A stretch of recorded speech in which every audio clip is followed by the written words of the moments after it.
മോളെ നിന്നെയല്ല നിന്റെ അപ്പൂപ്പനെ പറ്റിക്കാനുള്ള കാശ് എൻ്റെ കയ്യിലുണ്ട് എന്നുള്ള സംഭവമാണ് അവരുടെ ഉള്ളിലുണ്ടാവുക.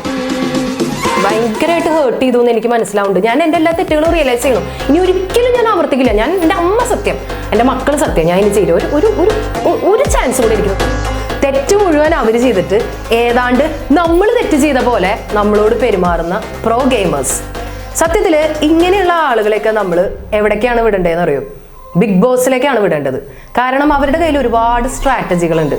നമ്മളെ എങ്ങനെ പൊട്ടന്മാരാക്കാം എന്നുള്ളതിനെ കുറിച്ച് റിസർച്ച് നടത്തിക്കൊണ്ടിരിക്കുന്ന ആളുകളാണ് അവർ.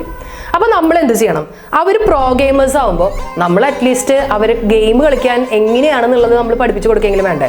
ലാലേട്ടൻ്റെ പോലെ അവർ നമ്മുടെ മുന്നിൽ വന്ന് വളരെ നല്ല രീതിയിൽ പ്രകടനം കാഴ്ചവെക്കുമ്പോൾ നമ്മൾ അവരോട് ദേഷ്യം കാണിക്കാനോ ഇറിറ്റേറ്റഡ് ആവാനോ നിന്ന് കഴിഞ്ഞാൽ അവരിങ്ങനെ മനസ്സിൽ ഇങ്ങനെ ചിരിക്കും. രാജൻ പി ദേവും മറ്റേവരൊക്കെ ചിരിക്കണ പോലെ ഇങ്ങനെ ചിരിക്കും. ഞാൻ ജയിച്ചു, എൻ്റെ ഈ ഗെയിമിൽ അവൾ തോറ്റു, അങ്ങനെ ഒരു ഫീല് നമ്മൾ ഒരിക്കലും അവർക്ക് കൊടുക്കരുത്. നമ്മുടെ ഉള്ളിൽ ചിലപ്പോൾ അവരെ കൊന്നുകളയാളെ കലിയൊക്കെ ഉണ്ടാവും. പക്ഷെ നമ്മൾ എന്ത് ചെയ്യണം?